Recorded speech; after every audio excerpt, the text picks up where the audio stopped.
langsung saja sebagai closing remarks kami mintakan ke Dr. Hidayat Nur Wahid. Silakan.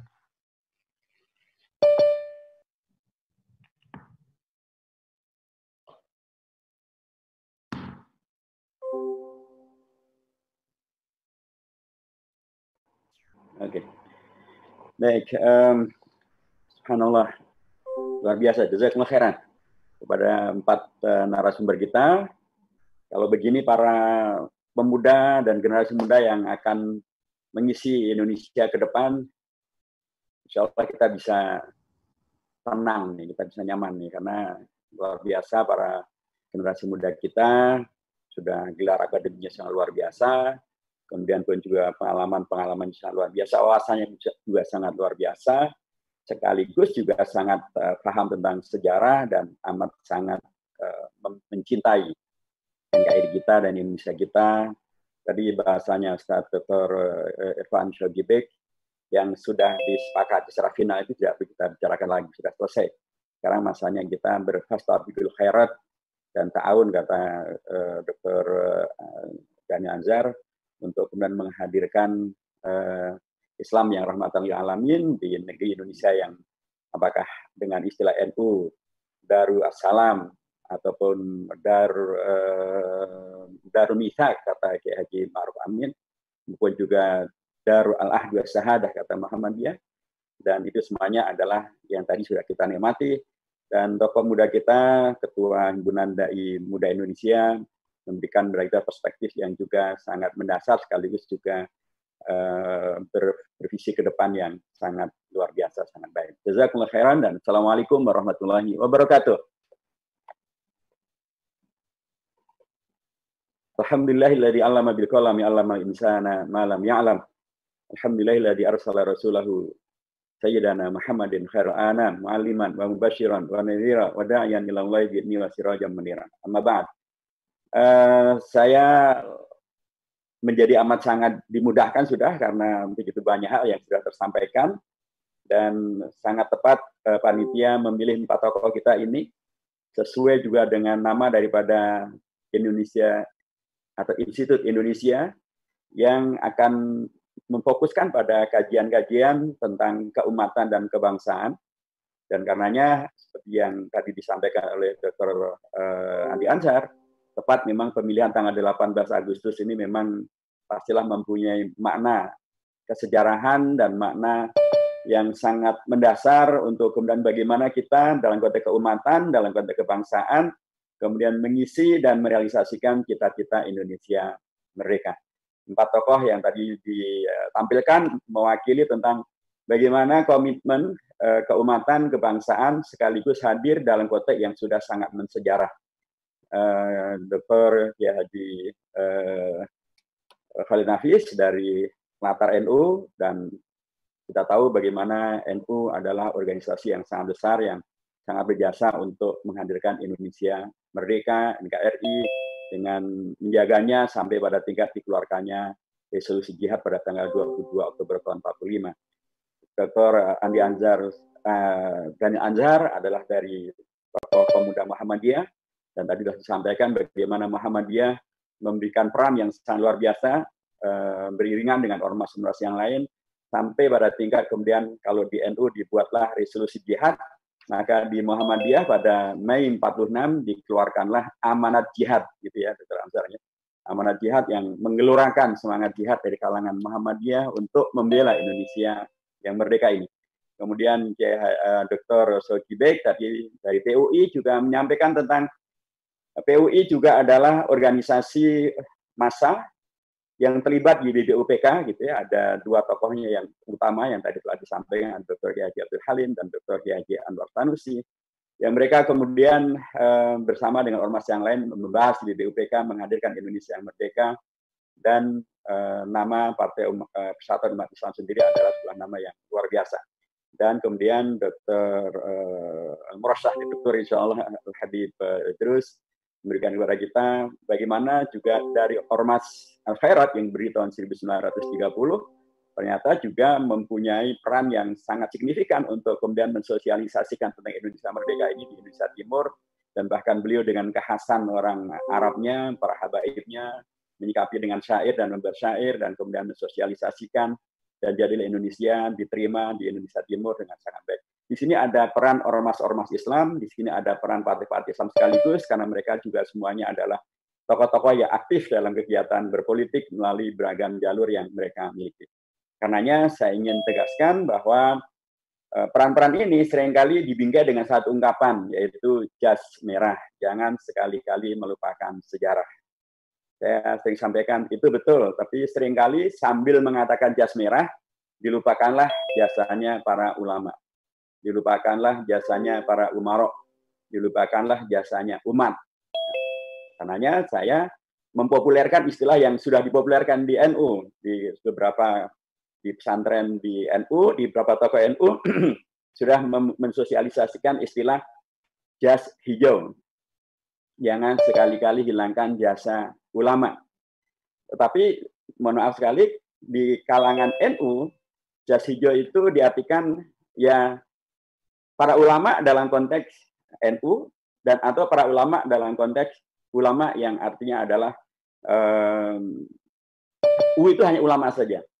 Padahal sesungguhnya pertama kalau kita lihat dari kata-kata hijau, pertama saya sangat mendukung adanya istilah jas hijau ini, karena memang faktanya adalah ada jas hijau, ya, dan faktanya ada simbol berwarna hijau bagi organisasi-organisasi Islam sebelum NU sekalipun dan setelah NU juga. Misalnya, kalau kita lihat bahwa pertama kali ormas yang berdiri sesungguhnya adalah Jamiatul Khair, berdiri tahun 1901. Jamiatul Khair ini bergerak dalam bidang sosial, dalam bidang bantuan pendidikan, dan juga bergerak dalam bidang dakwah. Ya. Di antara anggota-anggotanya nanti ada tokoh-tokoh hebat. Di sana ada Kiai Haji Ahmad Dahlan, beliau juga anggota Jamiatul Khair sebelum mendirikan Muhammadiyah. Ada Haji Umar Said Jafar Aminoto menjadi anggota Jamiatul Khair sebelum mendirikan Syarikat Islam. Termasuk juga Kiai Haji Wahab Rasulullah, juga anggota Jamiatul Khair sebelum nanti mendirikan NU bersama Kiai Haji Hasyim Asy'ari. Jadi sebelum beliau menjadi tokoh-tokoh hebat itu, mereka adalah anggota dari Jamiatul Khair. Jamiatul Khair itu lambangnya, warnanya hijau. Jadi kalau kita kembali jas hijau, berarti sejak dari awal ketika kemudian ormas tokoh-tokoh umat ini berperan serta mempersiapkan Indonesia merdeka, itu ternyata juga sudah mempergunakan lambang hijau. Dan bahkan menurut pernyataan dari Sultan Hamengkubuwono ke-10, pada waktu pembukaan Kongres Umat Islam ke-6 di Yogyakarta, saya waktu itu hadir dan saya mendengar langsung dari Sultan Hamengkubuwono X, belum menyampaikan bahwa pada tahun 1903 Jamiatul Khair sudah menyelenggarakan suatu sejenis kongres begitu ya, yang salah satu di antara keputusannya adalah membiarkan negeri kita di bawah penjajahan kafir Belanda, hukumnya adalah haram. Artinya adalah bergerak untuk memerdekakannya, itu sudah dipikirkan oleh Jamiatul Khair sejak tahun 1903, dan Jamiatul Khair itu sekali lagi lambang warnanya adalah hijau, anggotanya ada Kiai Haji Ahmad Dahlan, ada Kiai Haji Wahab Rasulullah, ada Haji Umar Said Jafar Aminoto, nanti tokoh-tokoh yang akan melanjutkan perjuangan, dan seluruhnya juga nanti lambang daripada organisasi mereka warnanya adalah hijau. Kita akan lihat nanti Syarikat Islam lambangnya juga warnanya hijau. Muhammadiyah lambang warnanya juga adalah hijau, bahkan marsnya Muhammadiyah juga hijau berseri gitu ya, warnanya juga adalah hijau. Setelah itu ada Syarikat Islam, warna lambang ada Al-Irsyad, lambang warnanya juga adalah hijau. Persis lambang warnanya juga adalah hijau. Nanti NU lambang warnanya juga adalah hijau. Setelah itu kita akan bertemu dengan tadi Al-Khairat. Al-Khairat itu memang warna dasarnya kuning, tapi ada juga nanti di sana ada lambang kubah masjid yang juga kemudian warnanya adalah hijau. Kita lanjut kepada Masyumi, lambang warnanya juga adalah hijau. Gerakan mahasiswa pertama akan didirikan HMI, lambang warnanya juga adalah hijau. Jadi saya ingin mengatakan jas hijau karenanya, ya di situ adalah hijau untuk tokoh-tokoh dari ulama dari NU, tapi itu adalah juga hijau untuk tokoh-tokoh, ulama-ulama, dan ormas-ormas yang memang ternyata faktanya mereka pun juga adalah warnanya hijau, dan kemudian mereka sudah berperan untuk menghadirkan Indonesia yang merdeka ini. Itu kalau urusannya adalah ulama. Tapi juga sesungguhnya yang kemudian berperan untuk menghadirkan Indonesia merdeka, dan kita bicara tentang apa yang harus kita lakukan untuk merealisasikan cita-cita Indonesia merdeka, ternyata juga adalah umarok. Umarok di sini saya akan lihat dari sisi, misalnya ada 3 tokoh yang bisa kita tampilkan secara cepat. Pertama adalah Sultan Hamengkubuwono ke-9. Sultan Hamengkubuwono ke-9 ini Sultan Jogja, Sultan Mataram yang gelarannya waktu itu masih Senopati Ngalogo, Sayyidin Panotogomo, Ngabdurrahman, Khalifatullah, ing Tanah Jawa. Gelar yang sangat luar biasa, gelar yang diakui oleh Khalifah dari Turki Utsmani.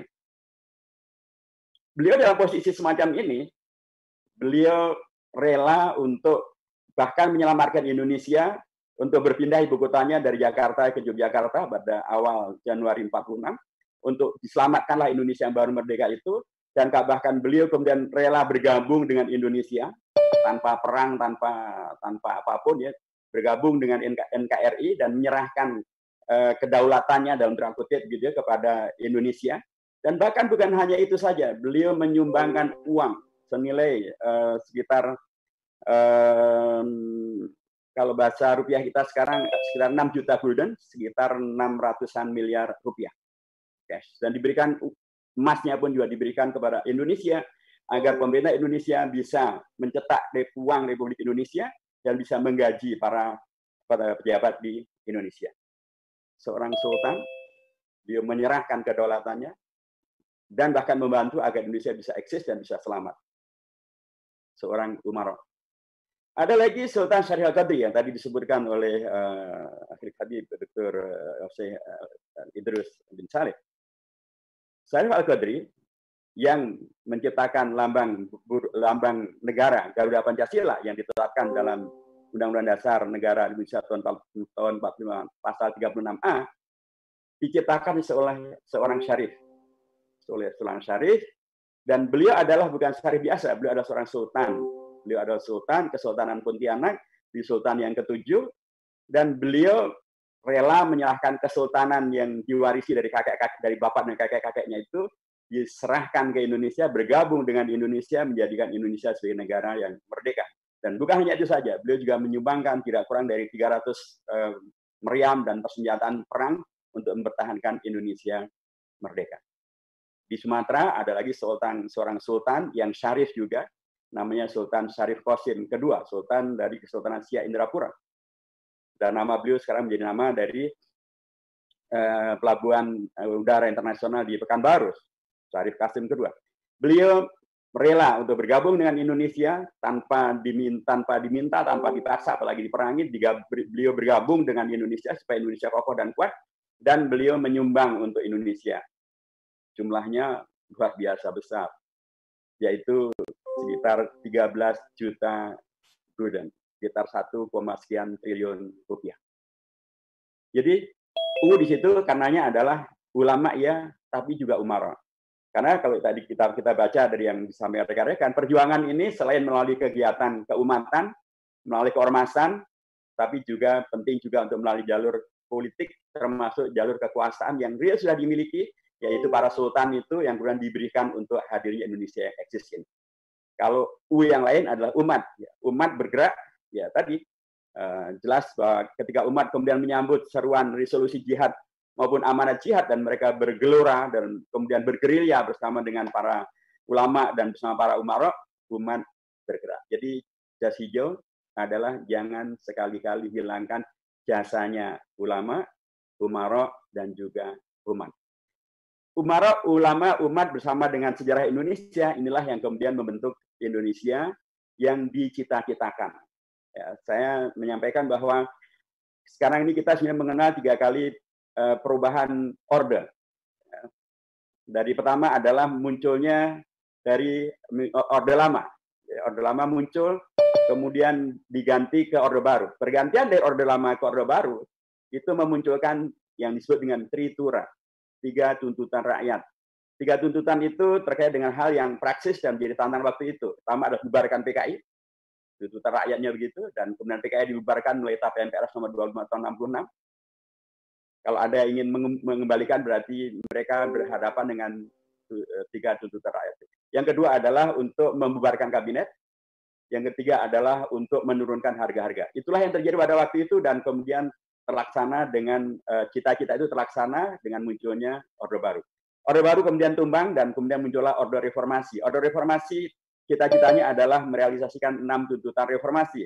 6 tuntutan reformasi terkait dengan masalah amandemen Undang-Undang Dasar, terkait dengan masalah kebebasan pers, terkait dengan masalah demokratisasi, penegakan hukum, anti korupsi, termasuk mengadili Soeharto.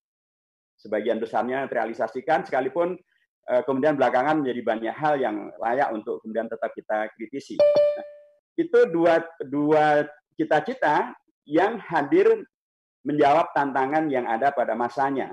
Tetapi sesungguhnya kalau kita merujuk pada konstitusi dan merupakan kesepakatan besar dari seluruh pihak yang ada di negara pada waktu itu, maka yang paling fenomenal adalah tuntutan cita-cita para founding fathers yang terhimpun di dalam Panitia 9, yang kemudian menghadirkan yang disebut sebagai Piagam Jakarta atau Mukaddimah Undang-Undang Dasar ataupun preambul Undang-Undang Dasar. Nah, saya katakan ini ada satu yang fenomenal karena pertama pembentukannya ini juga unik. Kita harus sampaikan juga.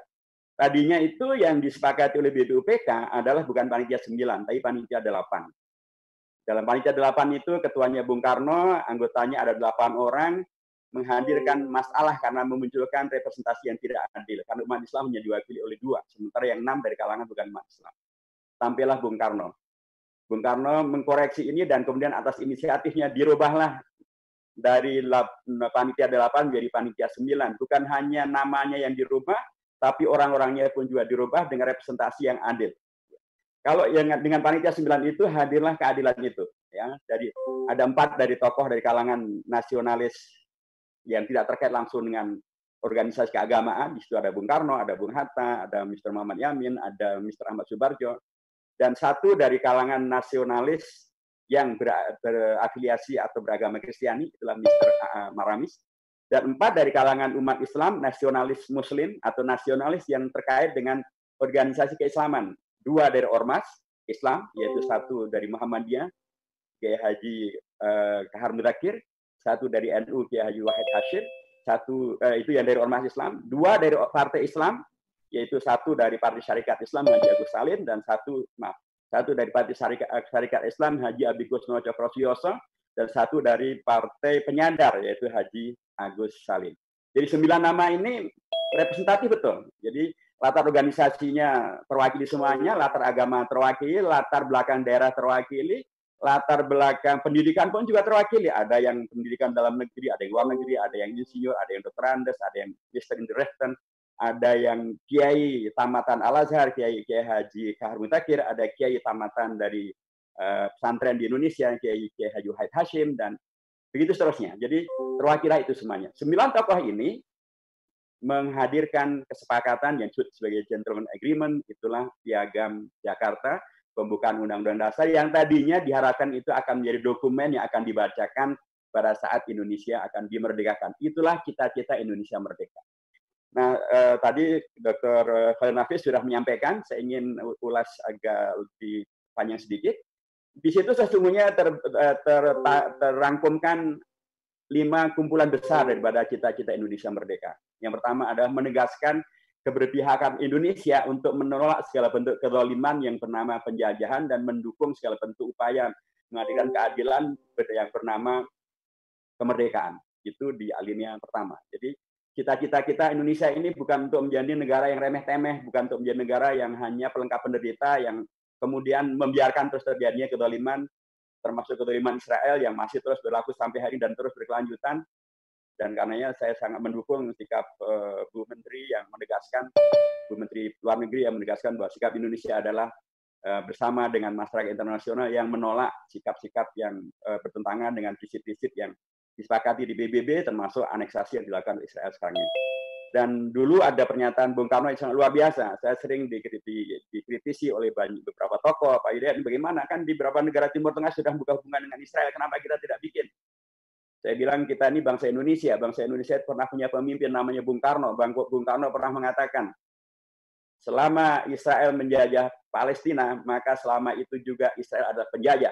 Dan selama Israel masih adalah penjajah, maka Indonesia tidak membuka hubungan dengan penjajah. Clear. Pimpinan kita ada Bung Karno dan bukan yang lain-lain.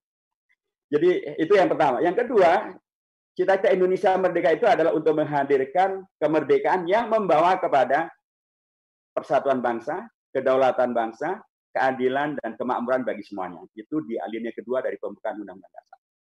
Jadi kalau kemudian perjalanan bangsa ini menghadirkan bangsa yang dipecah belah, gitu ya, dengan istilah cebong kampret lah segala macam dan apapun gitu ya, itu tidak sesuai dengan apa yang dicita-cita kita. Cita-cita kita adalah untuk menghadirkan bersatunya bangsa dan negara, bersatunya warga bangsa. Berdaulat, jangan sampai kemudian karenanya malah Indonesia malah kehilangan kedaulatannya karena apapun alasannya. Adil dan makmur juga amat sangat jelas. Yang ketiga adalah bahwa cita-cita bangsa Indonesia merdeka itu adalah meyakini dan mengimplementasikan sebuah pemahaman bahwa kita itu merdeka, kemerdekaan kita itu adalah atas berkat rahmat Allah yang Maha Kuasa. Karenanya beragam perilaku yang Tuhan menghadirkan hilangnya berkah dan rahmat dari Allah Subhanahu wa taala itu jelas bukan cita-cita Indonesia merdeka. Negara yang Tuhan menghadirkan hal yang membawa kepada ketiadaan keberkahan, hilangnya rahmat, itu adalah bagian dari yang layak untuk terus dikoreksi, dikembalikan pada kiblat yang sebenarnya, agar berkah dan rahmat itu tetap bisa hadir. Di situ nilai agama yang tadi disampaikan semuanya 4 tokoh kita menjadi amat sangat dipentingkan, karena yang memahami adanya berkah dan rahmat itu pastilah adalah kelompok religius, kelompok beragama. Yang kemudian yang keempat adalah dibentuknya 2 hal, dibentuknya pemerintahan dan dibentuknya negara dan undang-undang dasar. Di alinea keempat di separuh pertama menyebutkan tentang cita-cita Indonesia merdeka itu menghadirkan pemerintahan. Pemerintahan yang apa? Pemerintahan yang melaksanakan fungsi-fungsi melindungi segenap bangsa Indonesia dan seluruh tumpah dari Indonesia. Jadi hadirnya cita-cita kita merdeka adalah menghadirkan pemerintahan yang untuk melindungi seluruh tumpah darah Indonesia, bukan untuk melindungi sebagian dan melupakan sebagian yang lain, dan apalagi untuk mengadu dombakan antara bagian-bagian yang ada di Indonesia dan kemudian tidak terlindungi. Yang kedua adalah untuk memajukan kesejahteraan umum. Karenanya saya termasuk yang kaget ketika Pak Menteri Pendidikan beliau kaget bahwa Indonesia ternyata masih banyak daerah yang belum terjangkau oleh listrik dan tidak terjangkau oleh internet. Nah, kemana saja beliau selama ini? Saya mengatakan pemerintahan yang ada adalah harus untuk menghadirkan kemajuan bagi kesejahteraan umum bagi seluruh warga bangsa Indonesia. Yang ketiga adalah untuk mencerdaskan kehidupan bangsa. Tentu karenanya menjadi amat sangat menarik ketika kita berada di era COVID-19 dan kemudian banyak kendala yang terjadi. Ketika kemudian banyak pihak khawatir jangan sampai kemudian Indonesia ini sudah terkena musibah COVID-19, kemudian terkena juga musibah yang namanya keterbelakangan pendidikan akibat dari adanya satu keterpotongan ketika satu generasi tidak bisa melanjutkan pendidikannya dengan baik gara-gara ketidakmampuannya untuk bisa mengikuti pendidikan di era COVID-19. Yang keempat adalah kita hadir untuk tidak hanya menjadi penonton, tapi ikut melaksanakan ketertiban dunia, ikut melaksanakan ketertiban. Ada sikap aktif di sana. Dan kalau kita di pesantren ada ungkapan yang sangat populer, wa faqidu syai'i la yu'ti. Kalau Anda tidak punya, Anda tidak bisa memberi. Kalau kita diminta oleh konstitusi, oleh pembuat undang-undang dasar, kita adalah ikut melaksanakan ketertiban dunia, berarti kita harus aktif. Nah, kita harus aktif itu tidak mungkin kita bisa aktif kalau pendidikan kita tidak bagus, kalau penguasaan teknologi kita tidak bagus, kalau ekonomi kita tidak bagus, kalau izah kita sebagai bangsa tidak dilihat, ya nggak mungkin. Kalau kita tidak punya izah, kalau kita tidak punya marwah, bagaimana negara-negara yang lain akan melihat kita dan mendengar kita dan melibatkan kita untuk bisa terlibat ikut menghadirkan ketertiban dunia. Itulah pemerintahan yang kita citakan oleh Undang-Undang Dasar, oleh pembukaan Undang-Undang Dasar. Berikutnya, dicita-citakan juga pemerintahan ini tentu adalah pemerintahan yang demokratis, berdasarkan hukum, dan karenanya perlu adanya konstitusi Undang-Undang Dasar. Karenanya yang pada alinea keempat akhirnya adalah cita-citanya adalah untuk menghadirkan satu Undang-Undang Dasar dan pemerintahan yang berbasiskan kepada Undang-Undang Dasar itu untuk menghadirkan yang kita sepakati disebut dengan Pancasila. Ketuhanan Yang Maha Esa sampai ujung akhirnya adalah serta dengan mewujudkan suatu keadilan sosial bagi seluruh rakyat Indonesia. Ini bagian dari perdebatan, orang selalu mengatakan bahwa nggak ada Pancasila di situ, memang secara eksplisit tidak disebut kata-kata Pancasila, tapi tidak ada para anggota PPKI maupun juga para tokoh umat Islam, baik itu Kiai Haji Hashim, Bagus Hadi Kusumo, Muhammad Natsir, tidak ada satuan yang mengatakan bahwa 5 nilai yang disebut itu bukan Pancasila. Semua mengatakan bahwa 5 nilai itu adalah Pancasila. Jadi ijma sukutinya begitu barangkali di pesantren ungkapannya atau terminologinya inilah semacam ijma sukuti. Ya, kita tidak menyebut, tapi kita semuanya paham bahwa yang dimaksud dengan 5 sebutan itu adalah Pancasila. Jadi inilah cita-cita yang kemudian membingkai kehidupan kita sebagai bangsa, dan menurut saya ini adalah sebuah rangkuman yang sangat luar biasa. 9 tokoh kita ini telah memberikan kepada kita warisan yang saya sebutkan karenanya, bahwa kita para generasi bangsa yang ada sekarang ini maupun yang akan datang sesungguhnya mendapatkan satu warisan yang saya sebut sebagai warisan jihad, warisan ijtihad, warisan mujahadah, karena kita tahu nanti Haji Wahid Hasyim bagaimana beliau berpuasa dan dia mulai dan istikharah untuk kemudian bagaimana menerima tentang posisi umat Islam yang terjadi tentang Pancasila dan sebagainya. Jadi warisan jihad, ijtihad, mujahadah, termasuk juga tadhiyah daripada umat tadi, daripada yang hijau tadi itu, yang ulama, yang umara, yang umat, mereka bertadhiyah, mereka berkorban untuk kemudian menghadirkan Indonesia yang kita cita-citakan.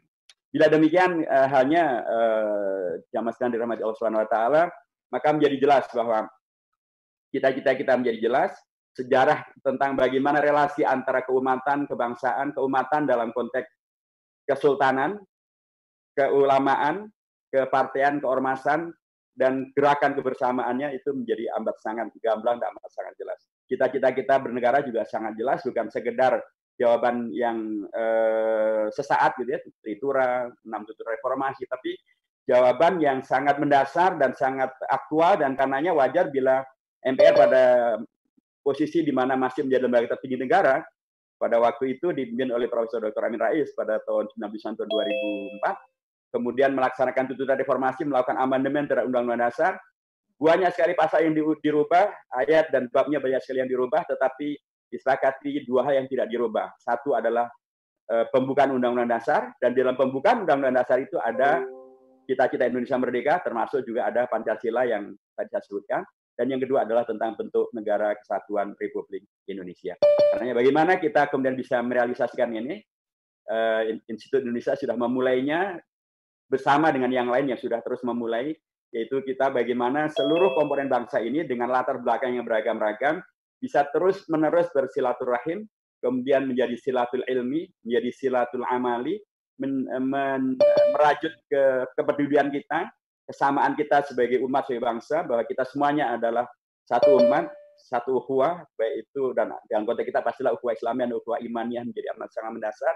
Sebab dengan cara itu maka kita tidak mudah dipecah belah, tidak mudah dibuat apatis, tidak mudah dibohongi, tidak mudah untuk kemudian kita kehilangan orientasi. Sebab kalau kita kemudian mudah dilakukan itu semuanya, ya kita bahkan barangkali kabur, sejarah tentang keumatan kabur, sejarah perjalanan bangsa kabur.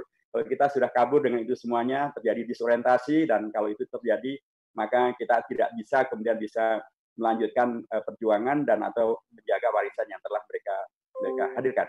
Itu satu. Yang nomor 2 menurut saya adalah sangat dipentingkan juga, memang tadi diulas sangat banyak oleh Dr. Syauqi Beg dan juga Dr.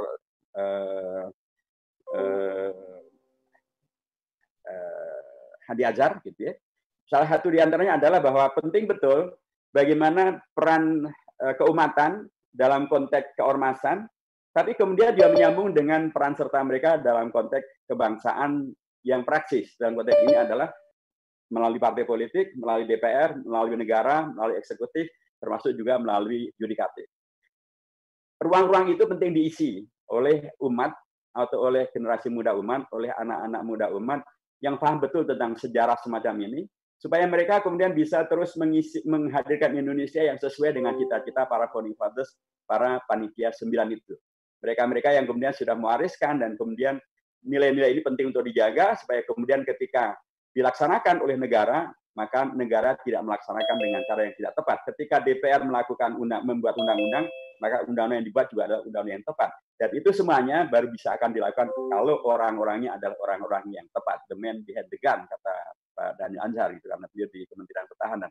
Jadi orang-orang yang tepat inilah yang akan bisa melakukan hal yang tepat. Nah, orang-orang yang tepat ini penting untuk semakin diperbanyak, semakin sering disilaturahimkan, sering disilatul-ilmikan, sering disilatul-amalikan, supaya sebagaimana contoh yang telah diberikan oleh para founding fathers, bagaimana kerjasama yang luar biasa antara Kiai Haji Wahid Hasyim dengan Ki Bagus Hadi Kusumo, dengan Mr. Kasman Singodi Mejo, dengan Haji Agus Salim, dengan M. Natsir, bagaimana mereka kemudian bisa menjadi satu teamwork yang luar biasa ya, dengan ada Jenderal Sudirman juga di sana, ada Mr. Syaf yang kemudian menyelamatkan melalui PDRI.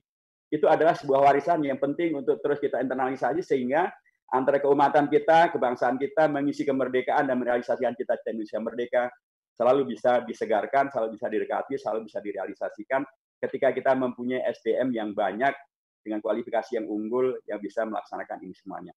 Dan hari ini Institut Indonesia melanjutkan apa yang telah dimulai oleh yang lain dan kemudian menguatkan apa yang dilakukan oleh yang lain. Dan jazakumullah khairan, terima kasih kepada 4 tokoh kita, Dr. Khalil Nafis, Saka Langkong, Dr. pada Dr. Dani Ansar, jazakumullah khair, terima kasih kepada Dr. Sogibik juga jazakumullah khair, hatur nuhun pisan, kepada Sayyid Al-Habib Idrus Salim Al-Jufri, jazakumullah khairan katsiran wa barakallahu fikum. Wal muwaffiq ila aqwamit thariq wa wal hadi ila sawa'is sabil wa nasrun minallahi wa fathun qarib wa basyiril mu'minin. Assalamualaikum warahmatullahi wabarakatuh. Waalaikumsalam warahmatullahi wabarakatuh. Terima kasih Dr. Hidayat Nur Wahid atas closing remark yang sangat dalam sekali. Ini menunjukkan bahwa memang informasi-informasi, wawasan tentang jas hijau ini perlu kita sebarluaskan kepada generasi muda kita. Karena waktu kita sudah terbatas, saya mungkin minta Pak Kiai Khalil menjawab langsung saja ya. Kalian closing kalian statement penutupnya, Pak Dr. Daniel juga, Pak Irfan, Habib Idrus juga, Ustaz Hidayat. Kalau Ustaz Hidayat tadi ada banyak pertanyaan juga tentang bagaimana mempersatukan umat Islam di saat kondisi seperti ini yang terpecah belah. Tadi kalau untuk Kiai Khalil juga tentang bagaimana memaknai jihad dalam konteks COVID ini.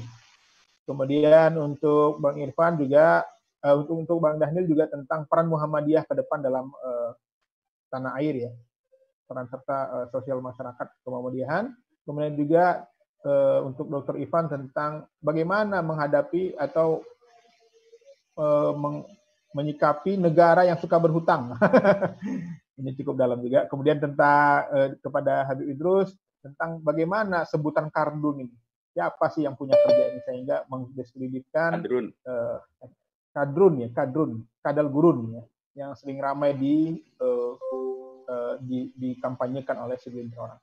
Mungkin Ustaz Hidayat dulu, Ustaz. Gimana Ustaz pertanyaan tentang bagaimana menyatukan umat Islam dalam kondisi situasi seperti ini sekalian closing. Terima kasih. Ya baik, sambil juga mengingatkan tadi yang disampaikan oleh Dr.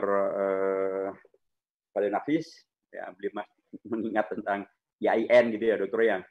Jadi saya juga lanjutkan sunya, memang ada ingkar Allah ingkar Nabi, tapi alhamdulillah hadir juga generasi alumni dari Mekah, Dr. Satria Effendi, Dr. Muslim Nasution, Dr. Syed Agil Munawar, Dr. Quraish Shihab dari Al-Azhar, dan kami yang juga nanti masuk ke IAIN, merubah IAIN dari ingkar Allah ingkar Nabi menjadi ito'ah Allah dan ittiba Nabi, jadi sama juga IAIN-nya. Dan baik, untuk yang tadi ditanyakan sesungguhnya bagaimana caranya menyatukan, inilah salah satu caranya. Memperbanyak silaturahim secara langsung ya, antar pihak yang kemudian bisa menjadi kunci-kunci, menjadi tokoh, menjadi narah hubung begitu, menjadi liaison officer. Ini dipentingkan karena seringkali seperti tadi malam pun juga kami dengan DPP PKS juga menyelenggarakan webinar yang menghadirkan tokoh-tokoh dari NU, dari Muhammadiyah, dari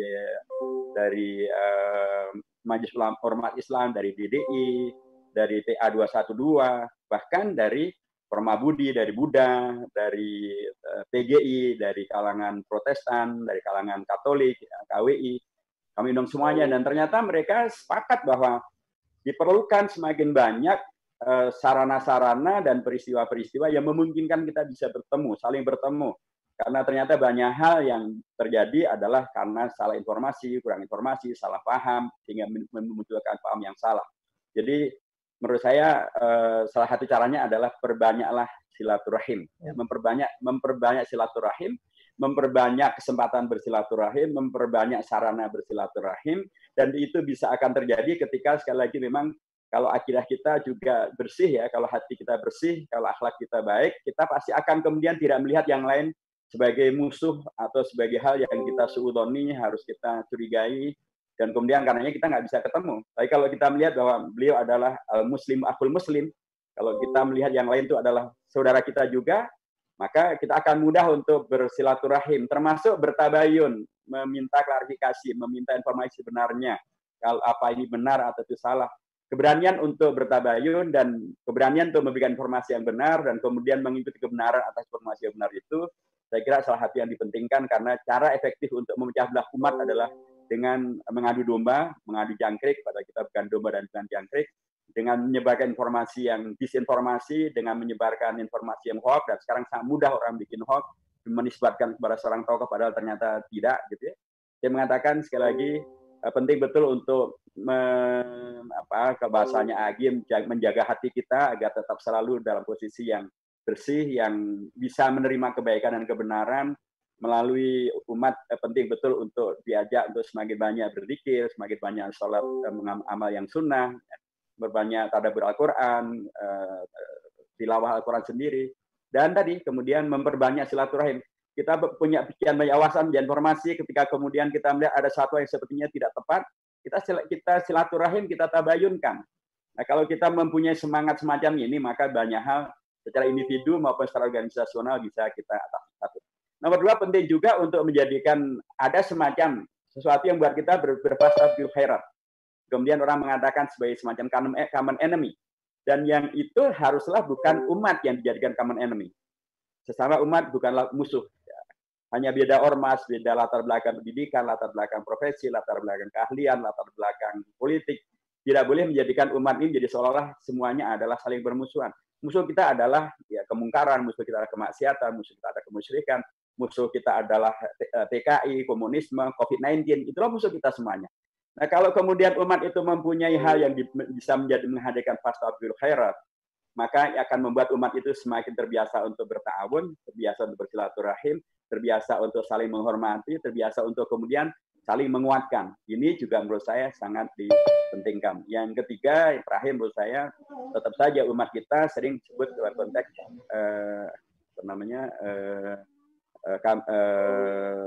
an-nasu ala dini mulukihim, yang bahasa lainnya adalah paternalisme. Paternalisme itu menghadirkan satu kondisi di mana umat itu mengikuti patronnya.